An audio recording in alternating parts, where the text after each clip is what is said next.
Բարև ձեզ, ողջունում ենք բոլոր նրանց, ովքեր հետևում են մեզ Armenpress լրատվական գործակալության մամուլի կենտրոնում այսօր հյուրընկալել ենք կախվածությունների բուժման ազգային կենտրոնի տնօրեն Սուրեն Նազինյանին, միասին կարող ենք հասարակական կազմակերպության նախագահ Ռուզաննա Երեմյանին, կախվածությունների բուժման ազգային կենտրոնի հոգեբան Իլոնա Հովանիսյանին եւ Երևանի քաղաքապետարանի հանրակրթության վարչության դպրոցական բաժնի գլխավոր մասնագետ Ելենա Հարությունյանին։ Բարև ձեզ, շնորհակալություն, որ այստեղ եք։ Մենք այսօր խոսելու ենք կախվածությունների կանխարգելումից դեռահասների շրջանում։ Կխնդրեմ մեր բանախոսներին ներկայացնել մանրամասներ,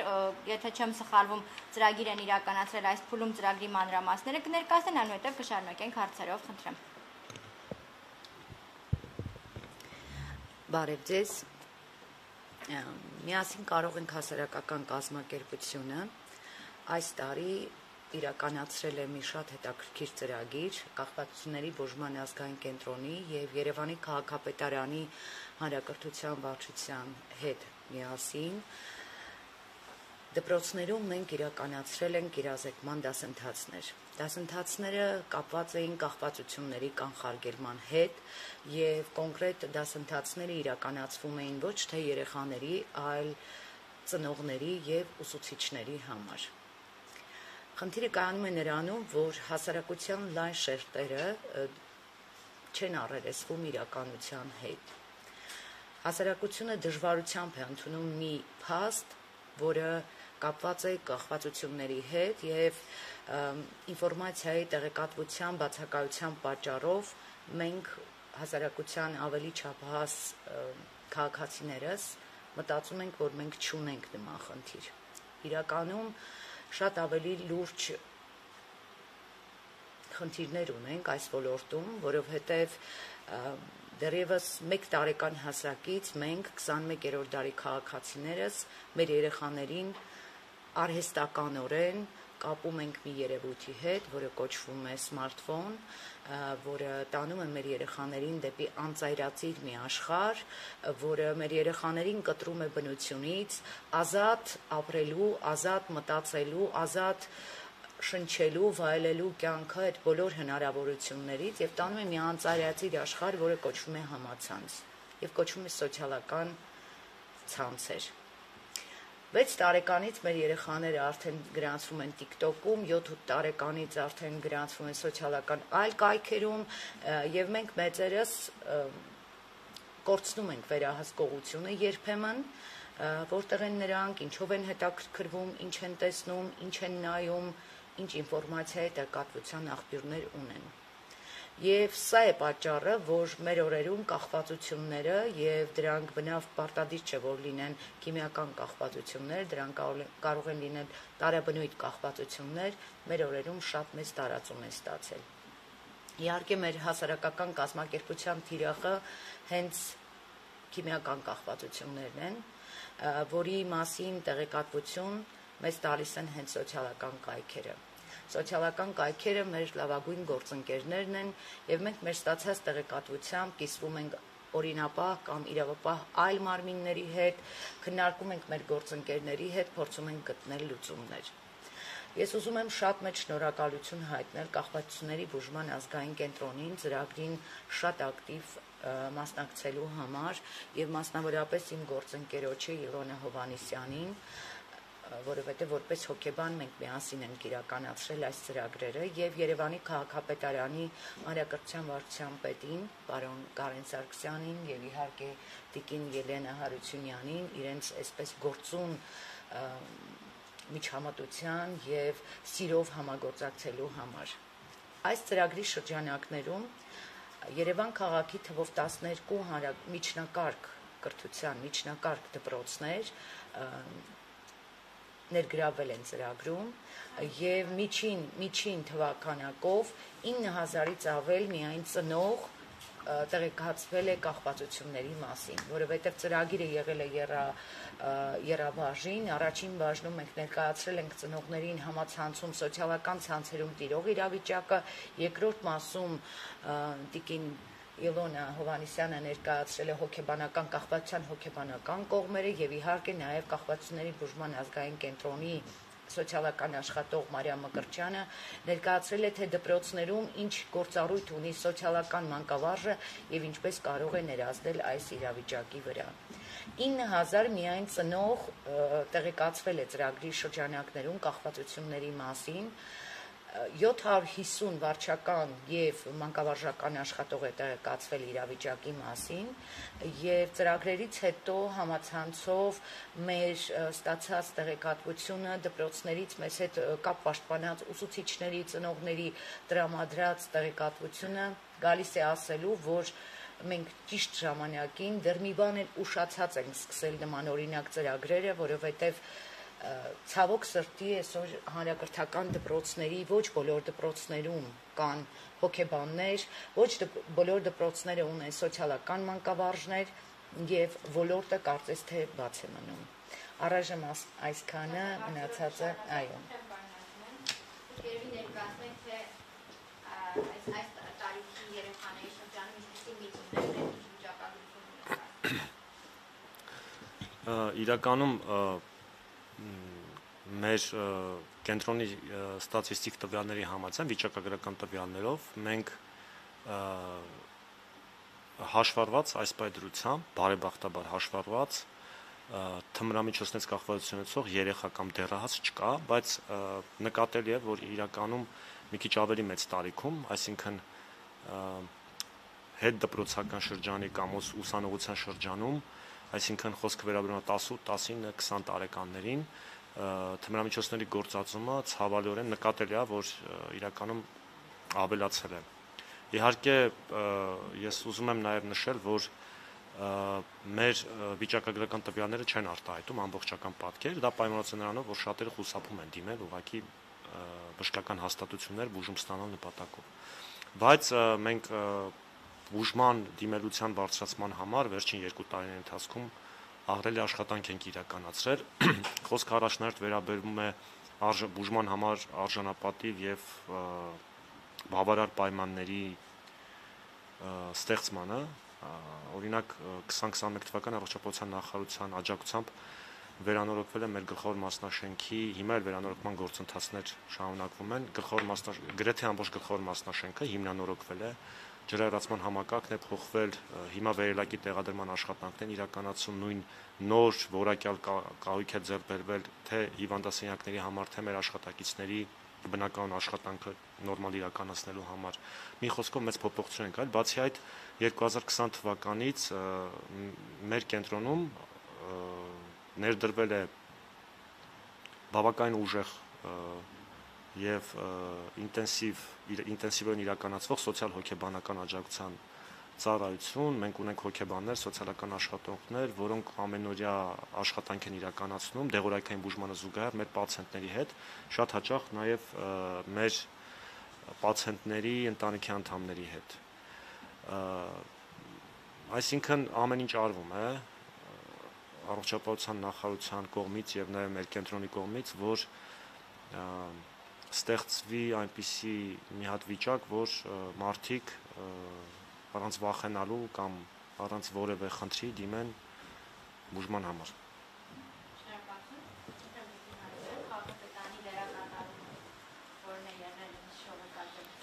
Շատ լավ, նախ եւ առաջ ուզում եմ նշել, որ քաղաքապետարանի աշխատակազմի հանրակրթության վարչությունը 2021 թվականին իր ծրագրային ուղղությունները երբ որ մշակում էր գործողությունների,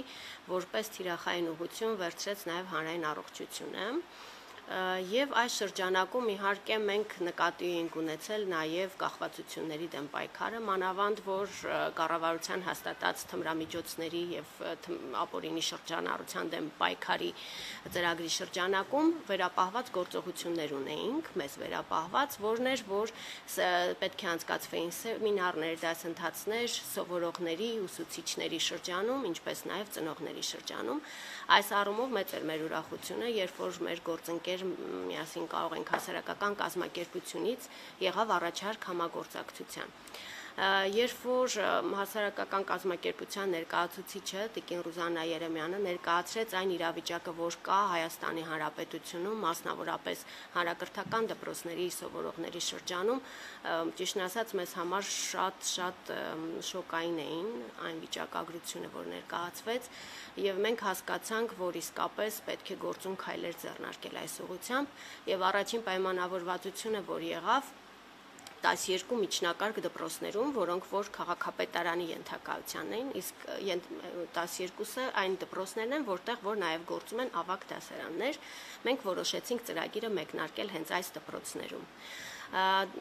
Մենք նախ առաջինը, որ սկսեցինք, հանդիպումներ տվյալ դպրոցների տնօրենների հետ եւ նրանց իրազեկումը։ Նույն ձևաչափով ինչ որ հաջորդիվ եղավ դպրոցներում, եղավ դասընթաց տնօրենների համար, նույն իրավիճակը դպրոցների տնօրենների շրջանում էր, երբ որ իրենք ծանոթացան ներկայացված տվյալներին, վիճակագրական տվյալներին, իրենք եւս առլևս նախանձախնդիր էին, որ իրենց դպրոցում կազմակերպվի դասընթացը։ Հաջորդիվ կազմված ժամանակացույցի համաձայն ապրիլ, մայիս, հունիս ամիսներին եղան այս հանդիպումները եւ յուրաքանչյուր դպրոցում հրավիրվում էին հանդիպումներ, որոնց մասնակցում էին ինչպես տվյալ դասարանների, այսինքն 9-ից 12-րդ դասարանների սովորողների ծնողները, այնպես էլ այդ դասարանում դասավանդող բոլոր ուսուցիչները։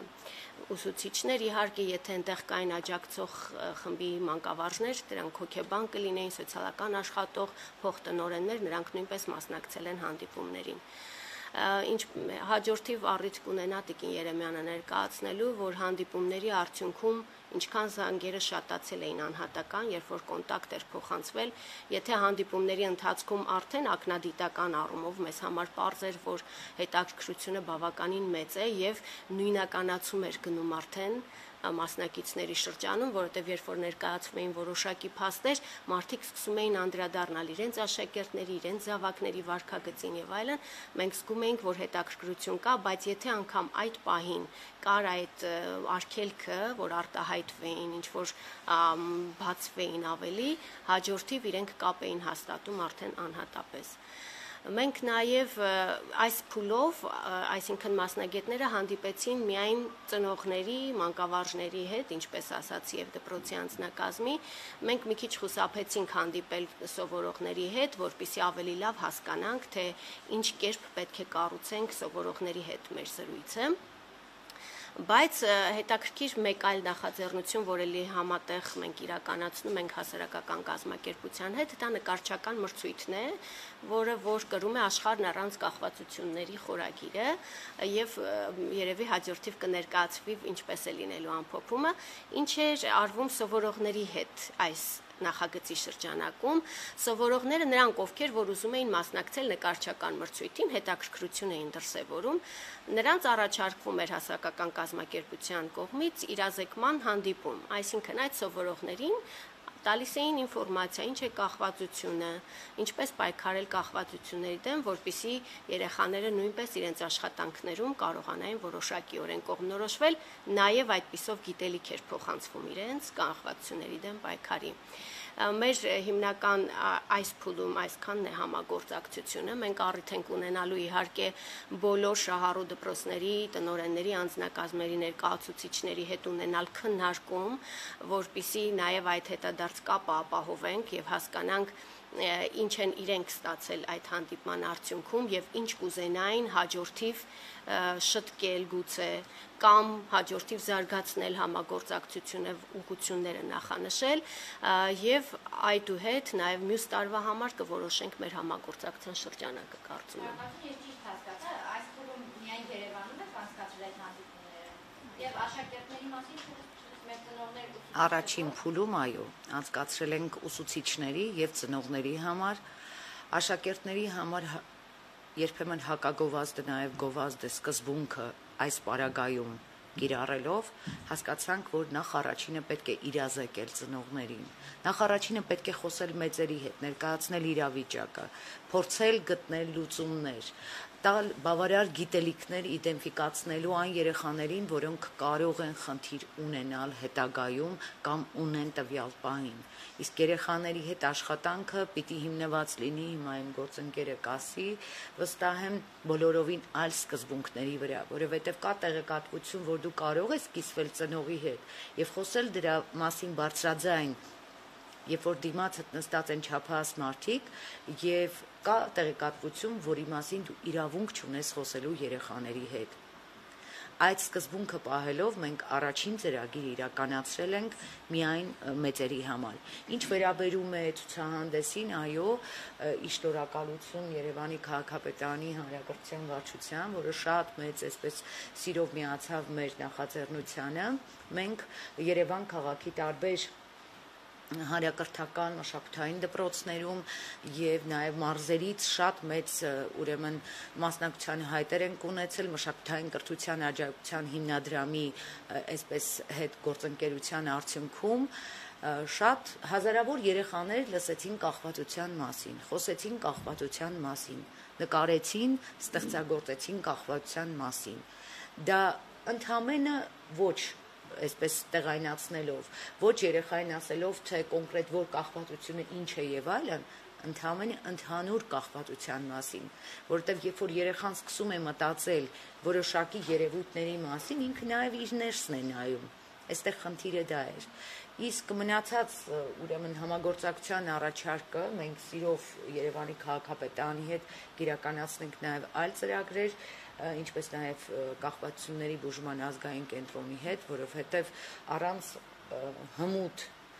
պրոֆեսիոնալ մասնագետների, առանց մասնագետների, ովքեր տիրապետում են ամբողջ դաշտը, գիտեն ինչպես հաղորդակցվել հոգեբաններից սկսած մինչև բժիշկները, մենք առանց նրանց օգնության իհարկե այս մակարդակի ծրագիր իրականացնել չէինք կարող։ Նշվեց, որ վիճակագրությունը եւ ներկայացվեց զարմացած ենք, թե իրենք թե դպրոցի տնօրինությունը եւ այլն,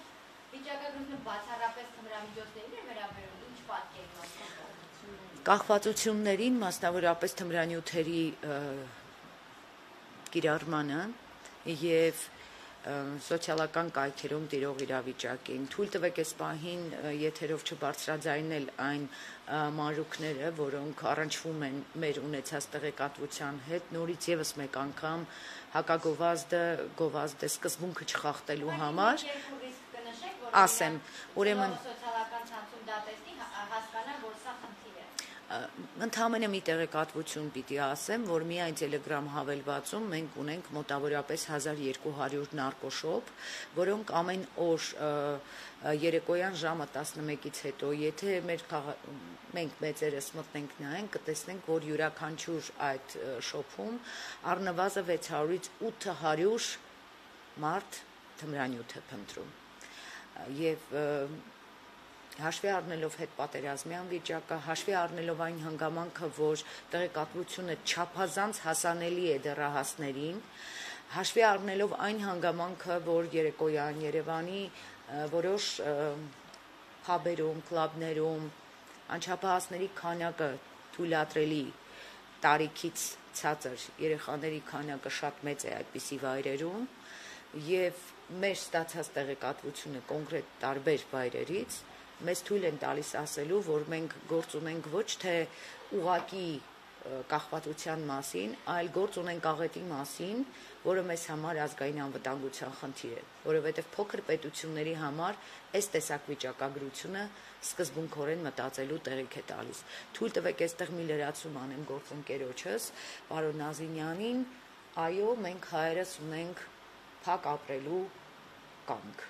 Մենք երբեք չենք խոսում դժվարությունների մասին, մենք չենք խոսում խնդիրների մասին, որ թակում են մեր տան դուռը։ Մենք գերադասում ենք մեր երեխայի մահվան դեպքում հրապարակավ հայտարարել, որ սրտի կանգ է ունեցել 17-18 տարեկան երեխան սրտի կանգից է մահացել, բայց երբեք ու երբեք չենք ասում, որ երեխան մահացել է թմրանյութի գործածումից։ Դա մեր ազգային այսպես բնութագիրն է։ Մեր նպատակը տվյալ իրազեկումը,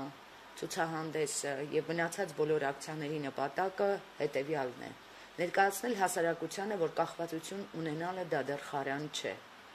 Դա հիվանդություն է, եւ ճիշտ ժամանակին բժշկին դիմելու, հոգեբանին դիմելու դեպքում հնարավոր է կանխարգելել։ Եթե մենք տաբուն պահենք, չխոսենք այս խնդրի մասին, չբարձրաձայնենք խնդիրը, մեր երեխաների, դեռահասների, անչափահասների ծնողները տեղեկատվություն չստանան, մենք հետո լուրջ խնդիրներ ենք ունենալու։ Սա միայն իմ կարծիքը չէ, եւ ինչպես արդեն ասաց պարոն Նազինյանը, ցավոք այո, ծնողները չեն դիմում, բայց գիտեք, կան այլ տիպի բուժհաստատություններ, որտեղ թունավորումների եւ մնացած դեպքերով դիմելիության դեպքում ծնողները եւս մեկ անգամ հորդորում խնդրում են, որ անձի առողջության պահպանման տեղեկատվության գաղտնիությունը անձեռն մխելի է եւ որ պատճառները չպետք է լուսաբանվեն, որովհետեւ դիմացինը երեխա է, չպետք է բարձրաձայնվեն, որովհետեւ դիմացինը անչափահաս է։ Առայժմ այսքանը։ Շնորհակալ Վիկին Հովանեսյան, դուք փաստորեն անմիջապես առնչվել եք, հենց շփվել եք ծնողների հետ, ներկայացրել եք հնարավոր ռիսկերը, ինչի եք առնչվել այդ հանդիպումների ընթացքում, ինչ են բարձրաձայնել կամ ինչ եք դուք բացահայտել ձեզ համար։ Շատ շնորհակալություն, ողջունում եմ բոլորին։ Այո, ինչպես իմ գոլեգաները ասացին եւ նաեւ Տիկին Երեմյանը, որ մեր ամենաշեշտադրումը եղել է եւ հատկապես իմ որպես հոգեբան բարձրաձայնել ան, որ կախվածությունը դա հիվանդություն է։ Եվ դուք բոլորդ շատ լավ գիտեք, որ հասարակությունում պիտակավորված են կախվածություն ունեցողները։ Եվ մեզ համար մասնագետների համար ավելի լավ հեշտ կլինի աշխատանքը, որ մեր հասարակությունում կոտրվի այն կարծրատիպը, որ պիտակավորում են, որ վատ մարդիկ են միայն հիվանդանում կախվածություններով։ Կախվածություններով հիվանդանում են եւ հարուստները, եւ աղքատները, եւ երիտասարդները, եւ կանայք, եւ տղամարդիկ։ Իսկապես սա լուրջ հիվանդություն է, սա լուրջ հոգեբանական, քրոնիկական, պրոգրեսիվ հիվանդություն է, որը շատ լուրջ լայն տարածում է ստացել հատկապես երիտասարդների շրջանակներում։ Հավատացեք, եթե տարիներ առաջ լիներ այս մեր հանդիպումը, մի տեսակ անհավանական կլիներ, որտեղ այսքան տարածում չկա։ Ցավարին այն է, որ եթե նախկինում մեր երիտասարդները գնում էին զինվորական ծառայությունից, ետ էին վերադառնում, նոր ունենում էին ոչ թե կախվածություն, այլ փորձ, հիմա արդեն մեր երիտասարդները գնում են ունեն այս հիվանդության կրողներ։ Եվ մենք ամենաշատը պետքա սթափ լինենք, պետքա գիտելիքներով զինված լինենք, որովհետև այս խնդիրը մենք բախվում ենք եւ բախվելու ենք հատկապես հետպատերազմյան շրջանից հետո, որ մեր երիտասարդները տեսել են այս վախերը, տագնապները եւ իրենց մղձավանջները հետ հանդիպելով փորձելու են իրենց այդ տագնապները փոխարինել եւ սփոփել թմրանյութի եւ ալկոհոլի միջոցով։ Իսկապես, որ շատ լայն տարածում է դարձել եւ գիտեք մեր հանդիպումները ծնողների հետ նրանում է, որ կարողանան ճիշտ պայքարեն, ավելի չդրթեն, որ երեխան փախնի, ավելի չդրթեն, որ երեխաները ավելի պրոգրեսիվացնեն իրենց հիվանդությունը։ Ու հատկապես, երբ որ մենք հանդիպում ենք ծնողներին, տեսնում ենք նրանց տագնապը, տեսնում ենք, ու գիտեք ինչ հարցը նրանում է, երբ որ դալիճում նստած ծնողներ էր, մենք բոլորս հետո դուրս են գալի, ես ու Տիկին Երեմյանը արդեն գիտեինք, որ ընտանիքում խնդիրը երեխայի մոտ է, թե տան հոր խնդիրն է։ Ու մանկավարժների հետ են զրույցները, որ կարող է տանը հայրը ունենա կախվածություն եւ միանգամից դասանում մանկավարժը դա կզգա։ Եվ խնդիրը նաեւ ինչու է մեր այս ակցիայի, որ այն երեխաները ընտանիքներում, որտեղ կա կախվածություն, դպրոցներում այդ երեխաների նկատմամբ ավելի շատ կատարվում է բուլինգը։ Եվ դա շատ տարածված է այդ երիտասարդների հատկապես ավագ դպրոցներում։ Շատ լավ, պարոն Նազինյան, մենք ըստ էության չունենք վիճակագրական հստակ պատկեր անչափահասների շրջանում կախվածության հետ կապված։ Մի կողմից դուք ասում եք մեր կենտրոնում չկա, փառքաստու այս պահին ամենեսին դուք ներկայացնում եք ձեր վիճակագրությունը։ Մյուս կողմից նշվում է, որ կան դրդողներ, գիտենք աղբյուրները, սոցիալական ցանցերը փաբերը, բայց հստակ պատկեր, որ օրինակ Հայաստանում անչափահասների շրջանում այսքան տոկոսը կախվածություն ունի թմրանյութերից ալկոհոլից չունենք մենք։ Հիմա ասեմ խնդիրն ինչու՞մն է։ Իրականում այո, բուժման դիմող դեռահաս մեր կենտրոնում հաշվառված չկա, այսինքն այս ամբողջ ժամանակահատվածում դա դեռևս չի եղել, որ դեռահաս երբևէ դիմի, իսկ ընդհանրապես թմրամիջոցների ոլորտում համաճարակաբանական տվյալներ, այսինքն համաճարակաբանական ցուցիչները, որ կան, դա միջազգային ընդունված մոտեցում է, այսինքն գոյություն են որոշակի մեթոդաբանություններ, որոնց միջոցով իրականացում են հետազոտություններ ամբողջ բնակության շրջանում, այդ թվում դպրոցներում, Օրինակ թմրամիջոցների եւ թմրամիջոցներից կախվածությունների եվրոպական մոնիտորինգի կենտրոնը ունի նման մեթոդաբանություն մշակված, երբ որ դպրոցներում 16 տարեկանների շրջանում դա կոչվում է էսպատետ հետազոտությունը, երբ որ դեռահասների ու 16 տարեկանը լրացած հենց 16 տարեկանների շրջանում իրականացում է հարցում, բավականին ծավալուն մի քանի էջանոց տենց հարցաշար է, մի դասաժամ, մի ակադեմիկ 40-45 րոպեանոց հարցում է դա, փակ գաղտնի անանուն, որը ընդգրկում է համամասնորեն տվյալ երկրի բոլոր քաղաքները, գյուղերը եւ այլն, որի արդյունքում ստացվում են ճշգրիտ տվյալներ դպրոցներում եւ այդ թվում դեռահասների շրջանում թմրամիջոցների, ալկոհոլի եւ նաեւ ծխախոտի տարածվածության վերաբերյալ։ Հիմա նմանատիպ հետազոտություն Հայաստանում իրականացվել է 2007 թվականին վերջին անգամ։ Դրանից հետո այլևս չի իրականացվել տարբեր պատճառներով, մեծ ֆինանսավորման բացակայության պատճառով եւ այլն։ Բայց մենք նախատեսում ենք ինքը համաեվրոպական հետազոտություն է, այսինքն եվրոպական խորհրդի, նաեւ եվրոպական միության հարևանության երկրներում բարբերաբար իրականացվում է, ու մեր խնդիրը նա է, որ իհարկե դա կախվածության բուժման ազգային կենտրոնի գործառույթներից դուրս է, բայց մենք արդեն հաջորդ հետազոտական փուլի ժամանակ, երբ որ համաեվրոպական իրականացվի, մենք կփորձենք նաև մեր երկրում ինչ որ կերպով իրականացնել, որովհետև դա բավականին ծավալուն է, այսինքն պետքա մարզեր գնացվի, այնտեղ պետքա հարցազրույցավարներ լինեն, մասնագիտացված տվյալների մշակման խնդիր կա եւ այլն։ Այսինքն ու դա ընդհանուր առմամբ ասեմ 2-3 ամիս տևող հետազոտություն է, դա բավականին բարդ է իրականացնել։ Դա 2007-ի տվյալներով բավականին քիչ էր տարածվածությունը, այսինքն այնտեղ կար 0.2% գործածել էին, ասենք հերոին 0.2%, մինչև 1% էլի մարիխուանայի գործածման փորձ էին ունեցել, բայց կարծեմ եթե հիմա իրականացվի հետազոտություն, այդ թվերը հաստատ չեն լինի։ Խոսքը գնում է 16 տարեկաների մասին, որոնք արդեն նոր կյանք մտնող երիտասարդներ են ու շատ բաներ, ոնց որ Տիկին Երեմյանը նշեց, մեր գոլեգաները նշեցին, խոսքը հենց համացանցի միջոցով կամ նույն այդ մեսենջերների հնարավոր մուտնա, որ 2007 թվականին հաստատ չի եղել, այսինքն այն ժամանակ մեսենջերներ չկան ու երիտասարդին դա հասանելի չէր, իսկ հիմա արդեն բավականին ցածր տարիքից երեխաներին հասանել են, թե սոցիալական ցանցի են։ Այսինքն ես ավելի քան վստահ եմ, որ եթե նման հետազոտություն հենց հիմա իրականացվի, թվերը իհարկե 2007 թվականից կտարբերվեն։ Մնացած տվյալները, մնացած ցանկացած տեսակի վիճակագրական տեղեկություն, որը չունի գիտականորեն մշակված, միջազգային ընդունված մեթոդաբանություն, երբևէ աշխարհի կամ միջազգային որևէ կազմակերպության, այդ թվում մասնագետների կողմից արժանահավատ չեն լինում։ Իսկ կոնկրետ էսպադը ինքը հստակ մեթոդաբանություն ունեցող հետազոտություն է։ Հերոին դրամով 2%, դա միայն հերոինի գծով եք ասում, իսկ ընդհանուր ունեք թե անչափահասների շրջանում քանի տոկոս։ Ոչ,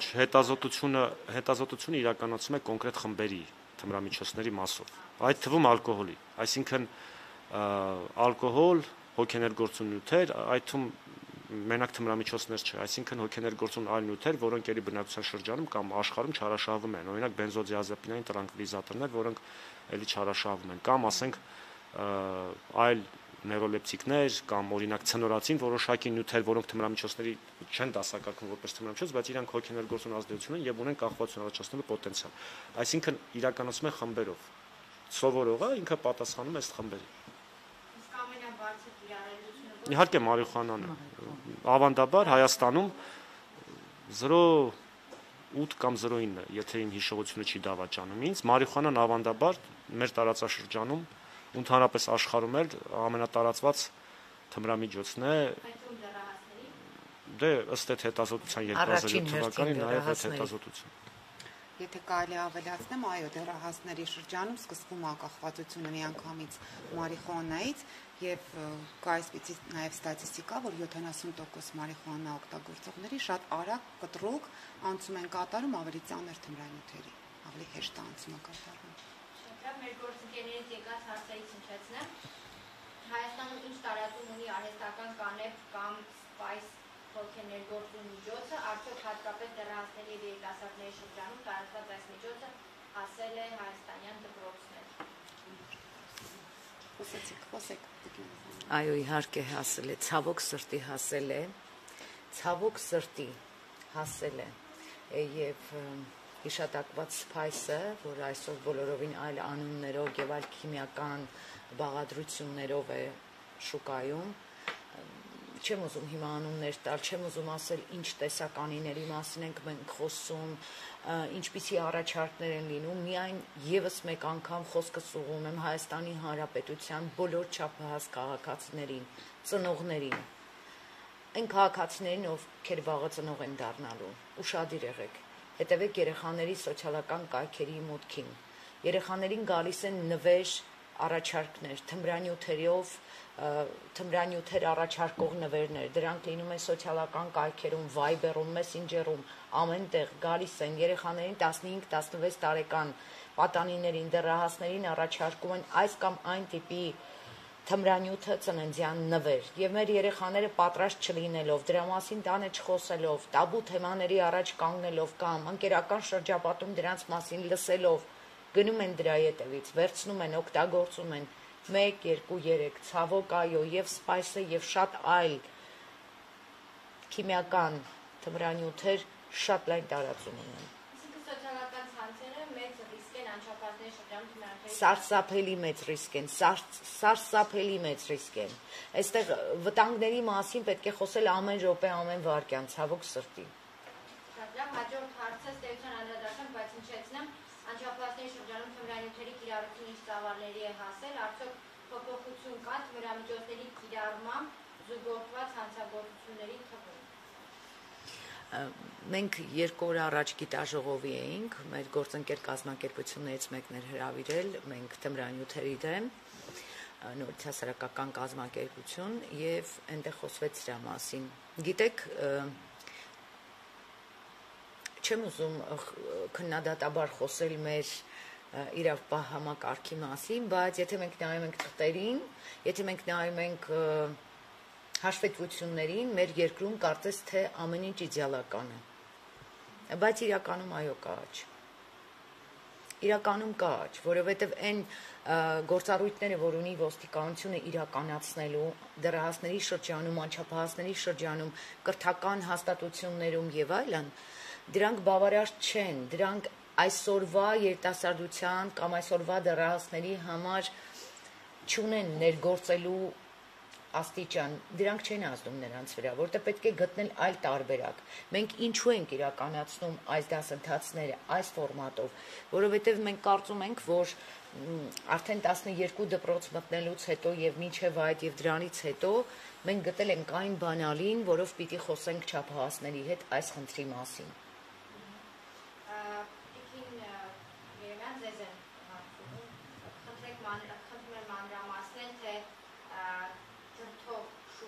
Վիճակագրականից տվյալներն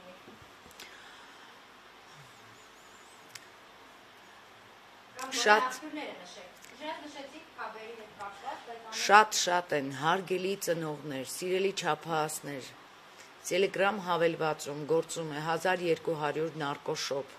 Instagram-ում գործում են բազմաթիվ նարկոշոփեր, դրանից անմասն չէ նաև Facebook-ը, մնացած բոլոր սոցիալական կայքերը, դրանք ունեն մեծ, շատ մեծ տեսականի, այդ տեսականին չարիք է յուրաքանչյուրիս երեխայի համար, այդ տեսականին խոսքը գնում է քիմիական թմրանյութերի մասին, ես իհարկե չեմ առանձնացնում նաև մարիխուանան, նույն ազդեցությունն էլ ունենում է մարիխուանան երկարատև օգտագործելու դեպքում, պարզապես խնդրում եմ հետևեք երեխաների, անցումային տարիքում գտնվող ձեր երեխաների սոցիալական շփումներին, խնդրում եմ հետևեք։ Շնորհակալ եմ եւ մի հարց էլ այս դասընթացներից հետո հետադարձ կապը նշեցիք ակտիվացել են զանգերն ավելի շատ են եղել, բացի այդ որ զուտ տեղեկատվական կցանկամարեն չգիտեմ, մասնագետների առումով գործնականում օգնելու տեսանկյունից ունեք ինչ որ հետադարձ կապի հետ կապված։ Այո, իհարկե ունենք ու նաև կարծրատիպն է այդ կոտրվել հոգեբանին դիմելու։ Տեսեք, դուք ասում եք, կասեք վճարագրություն, վիճակագրություն, բայց նաև կան բաներ, որ դիմում են հոգեբանին, չեն դիմում հիվանդանոց, իսկ հոգեբանին դիմելը դա գաղտնապահությունը պահպանվում է։ Այն կապը, այն կարծրատիպը, որ ջարդվել են, ապահովության զգացողությունը, որ կարողացել են հոգեբանի հետ կապը հաստատել, կարողացել, այսինքն հիվանդության բուն գաղափարը հասկացել են։ Ծնողանանք դասընթացի ու դիմել են, ու եղել են դիմել են եւ ծնողները եւ իրենց երեխաների համար եւ իրենց ամուսինների համար, այո, դիմել են եւ մենք աշխատել ենք։ Իսկ պատրաստակամությունը կա՞ դա։ Եթե մենք եղել ծնողների կողմից իհարկե կա։ Այ հենց դրա համար եմ ասում, իրենք դիմել են, այո։ Հենց տեղում ենք միջոցառումից հետո մոտեցել են համար։ Ու գիտեք ինչ նախան, այն որ թաքուն են, ի սկզբանե թաքուն եկել են, որ կոլեկտիվից ոչ մեկ չտեսնի, որ մեր հետևից եկել են եւ համար են խնդրել։ Հիվանդանոցի տեղը, համարը, թեպետ մենք բոլորը ուղարկում էինք իրանց, բայց կոլեգաներից էլ են թաքցնում։ Խնդիրը իսկապես մեզ հասարակությունում մի տեսակ ամոթ է, որ ունես տանը կախվածություն ունեցող, որովհետեւ կա այդ կարծրատիպը, որ սա պիտակավորված մարդու հիվանդության գաղափարը չի ընդունվում, որպես իմ կողմից, որպես հոգեբան, իմ հիմքը գնալու եղել է, որ հիվանդությանը վերագրեմ որպես հիվանդություն։ Իսկապես սա հիվանդություն է, եւ 1953 թվականից հետո կախվածությունը դասակարգվել է ծանր հիվանդությունների շարքում քաղցկեղից հետո։ Պարոն Նազիմյան, տարիների ընթացքում այդ կարծրատիպի փոփոխություն չի լինում։ Իհարկե լինում է, ես դեռևս 2015 թվականին վերլուծություն ենք գրել հասարակական մեկ այլ կազմակերպության հետ, Վանաձորի Հելսինկյան ասոցիացիայի հետ, որտեղ մի ամբողջ գլուխ նվիրված է թմրամիջոցներ գործածող անձանց նկատմամբ դրսևորվող կարծրատիպային վերաբերմունքին, խարանին, խտրականությանը, եզրույթներին,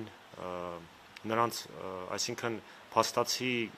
կախվածության համախտանիշին բնորոշ վարքային խանգարումները վերագրում որպես բնավորության բացասական գծեր, ու ամենակարևորը, որ 2019 թվականին առողջապահության նախարարի հրամանով նույնիսկ մեր կենտրոնի անվանումը փոխվեց, նախկինում մեր կենտրոնը կոչվում էր նարկոլոգիական հանրապետական կենտրոն, ու հաշվի առնելով նաև այդ խարանի եւ խտրականության արկայությունը, մեր կենտրոնի անվանումը փոխվեց, ավելի ժամանակակից եւ ավելի հիմնավորված անվանում դրվեց, հիմա մեր կենտրոնը դրա համար կոչվում է Կախվածության բուժման ազգային կենտրոն։ Բացի այդ, ընդհանրապես մեր հիվանդանոցի ու մեր կենտրոնի գործառույթներում ընդհանրապես նույնիսկ առօրյական բառապաշարում ընդհանրապես վերացվել է թմրամոլ, նարկոման, որոնք իրականում չեն էլ համապատասխանում այսօրվա միջազգային մոտեցումներին։ Հիմա նաև մեր են իրավական ակտերում, որտեղ այդ եզրույթները կիրառվում են, հիմա մենք օրենսդրական առաջարկ պետք է ներկայացնենք, այսինքն կոնկրետ մեր իրավական ակտերում եզրույթների փոփոխության հետ կապված, որպեսզի դրանք ավելի ժամանակակից դառնան, առաջիկայում էլ կանենք, իհարկե։ Ու բացի այդ իրականում վերջերս վերջին տարիներին, վերջին մի 4-5 տարիներին նկատելի է նաև թե մեր իրավապահ մարմինների ներկայացուցիչների կողմից, թե մեր օրինակ նույն լրագրողների նյութերում, խոսքերում ընդհանրապես բառերի ու եզրույթների փոփոխությունը դա շատ պարզորոշ երևում է, որովհետև իրականում այդ խարանի ու խտրականության արկայությունը ինքը շատ է խանգարում, այսինքն այդ մարդկանց օտարացնելը, անընդհատ նույնիսկ եզրույթներով օտարացնելը, ոչ միայն վերաբերմունքով, իրականում չէր նպաստում, որ իրանք դիմեն բուժման։ Բայց նախկին ձեր հարցի համատեքստում ես ուզում եմ նաև նշել շատ հատուկ ու մեր ազգաբնակության համար, մեր քաղաքացիների համար շատ հատուկ նշել, որ Կախվածության բուժման ազգային կենտրոնում Հայաստանի Հանրապետության քաղաքացիների համար բժշկական օգնություն իրականացվում է պետության կողմից երաշխավորված անվճար բժշկական օգնության շրջանակներում։ Այդ իսկ պատճառով ու գաղտնապահության հետ կապված ուզում եմ նաև նշել, որ մեր մոտ բուժված անձանց տվյալները գաղտնի են։ Այսինքն նույնիսկ եթե մարդը գալիս հաշվառվում է, իր տվյալը որևէ մեկը չի իմանում, միայն իր տվյալը կարող է տրվել իրավապահ մարմինների ներկայացուցիչներին, այն դեպքում, երբ որ կոնկրետ քրեական գործով տվյալ մարդը անցնում է, ասենք, այն էլ հարցման արդյունքում, ասենք քննիչից հարցում է գալիս կամ ասենք մեկ այլ իրավապահ մարմնից, մենք այդ դեպքում մենք կոնկրետ անձի վերաբերյալ կարող ենք տվյալ տալ։ Մնացած բոլոր դեպքերում գաղտնապահությունը խնդրում եմ վստահ եղեք, որ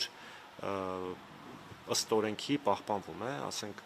գալ հիվանդանոց պարկել, բուժվել, գնալ, դա դրա մասին որևէ մեկը երբևէ չի իմանում։ Իսկ